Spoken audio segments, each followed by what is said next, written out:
Hello বন্ধুরা, আজকে আমি তোমাদের সঙ্গে শেয়ার করব গুঁড়ো মাছের রেসিপি। তো তার জন্য কিন্তু প্রথমে আমি গুঁড়ো মাছগুলোকে ভালো করে পরিষ্কার করে ধুয়ে নিয়েছি কেটে। আর এখানে কিন্তু বড় সাইজের পুঁটি রয়েছে কিছু, আর সঙ্গে চিংড়ি মাছ রয়েছে, আর একটুখানি চাদা মাছও রয়েছে। মোরলা মাছগুলো আমি বেছে আলাদা করে নিয়েছি ভাজা খাওয়ার জন্য। এবার কিন্তু মাছগুলোতে আমি নুন হলুদ ভালো করে মাখিয়ে নিলাম। এবার আমি কড়াই বসিয়ে কড়াইটা ভালো করে গরম করে তারপরে তেল দিয়ে দিলাম। তেল দেওয়ার পরে কিন্তু মাছগুলোকে আমি লাল লাল করে সুন্দর করে ভেজে নেব।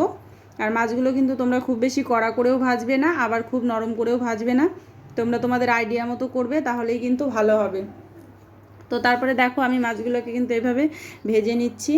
আর তার মাঝে বলে রাখি, তোমরা যারা আমার ভিডিও দেখছো, লাইক কমেন্ট করছো, তাদেরকে অসংখ্য ধন্যবাদ। আর যারা পেজ থেকে নতুন ভিডিও দেখছো তাদেরকে বলবো প্লিজ আমার পেজটাকে ফলো করে দিও। আর যারা ইউটিউব থেকে দেখছো তাদেরকে বলবো আমার চ্যানেলটাকে প্লিজ সাবস্ক্রাইব করে দিও।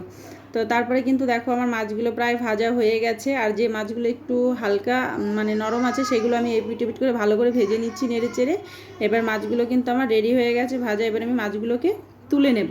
মাছগুলো তুলে নেওয়ার পরে কিন্তু আমি ওই তেলেই কালো জিরে ফোড়নে দিয়ে দেবো। আমি কিন্তু আজকে জিরে বাটা একদমই ইউজ করব না, আমি আজকে জিরের বদলে অন্য একটা মশলা ইউজ করব। তোমরা দেখতে থাকো পুরো ভিডিওটা, তাহলেই বুঝতে পারবে। আর এই মশলাটা দেওয়ার জন্য কিন্তু ঝোলের টেস্টটা দ্বিগুণ হয়ে যাবে। তারপরে কালো জিরে দেওয়ার পরে কিন্তু ওই তেলেই লঙ্কাটাকে দিয়ে দিতে হবে। লঙ্কাটা দিয়ে 30-40 সেকেন্ড নাড়াচাড়া করে তারপরে আলু দিয়ে দিতে হবে। আর আলু দেওয়ার পরে কিন্তু এখানে প্রথমেই তোমরা নুন হলুদ দেবে না, প্রথমে আগে আলুটাকে 3-4 মিনিট ভালো করে কষিয়ে নেবে। তারপরে এখানে টমেটো, নুন আর হলুদটা অ্যাড করবে। নুন হলুদ অ্যাড করার পরে ভালো করে এটাকে কষাতে হবে। আর যেহেতু শুধু আলু দিয়ে করেছি আমি, সেহেতু এটা কিন্তু ঢাকা দেওয়ার প্রয়োজন নেই। তোমরা একবার এইভাবে শুধু আলু দিয়ে মাছের ঝোল করে দেখবে, বিশেষ করে বড় পুঁটি মাছ হলে খেতে কিন্তু দারুণ হয়।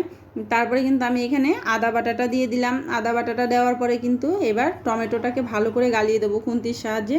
তাহলে কিন্তু ঝোলের টেস্টটা বেড়ে যাবে, কারণ টমেটো গোটা গোটা থাকলে টেস্ট হয় কিন্তু অতটাও হয় না, কিন্তু টমেটোটা গালিয়ে দিলে পুরো তরকারিটার টেস্ট অন্যরকম হয়ে যায়। তারপরে কিন্তু এবার আলুর সঙ্গে ভালো করে আমি টমেটোটাকে গালিয়ে দিলাম। দেওয়ার পরে এবার আমি পরিমাণ মতো জল দিয়ে দেবো, যেহেতু সবজিটা আমার কষানো হয়ে গেছে। এবার জল দিয়ে কিন্তু আমি ঢাকা দিয়ে দেবো। এবার ঢাকা দেওয়ার পরে আমি ঝোলটা ফুটে ওঠার পরে এখানে মাছগুলো দিয়ে দিলাম। মাছগুলো দিয়ে আমি আরও একবার ঢাকা দিয়ে দিচ্ছি। ঢাকা দেওয়ার পরে কিন্তু মাছগুলোর সঙ্গে ঝোলটা ফুটে যাওয়ার পরে এখানে আমি যে মশলাটা ইউজ করব তোমাদের বলেছিলাম, সেটা হচ্ছে কালো জিরে বাটা। এই কালো জিরে বাটাটা দিলে কিন্তু মাছের ঝোলটা টেস্ট বেড়ে যায়, খেতে দুর্দান্ত হয়। তো আমার কিন্তু মাছের ঝোল রেডি হয়ে গেছে। এবার 2 মিনিট ফুটিয়ে নামিয়ে নিলেই রেডি। তো তোমরা যারা আমার ভিডিও দেখছো তাদেরকে অসংখ্য ধন্যবাদ আরও একবার বলছি। আর এরকম নিত্য নতুন ভিডিও পেতে আমার পেজটাকে ফলো করে রেখো। আজকের মতো এখানেই রাখছি। টাটা, সুস্থ থেকো, ভালো থেকো সবাই।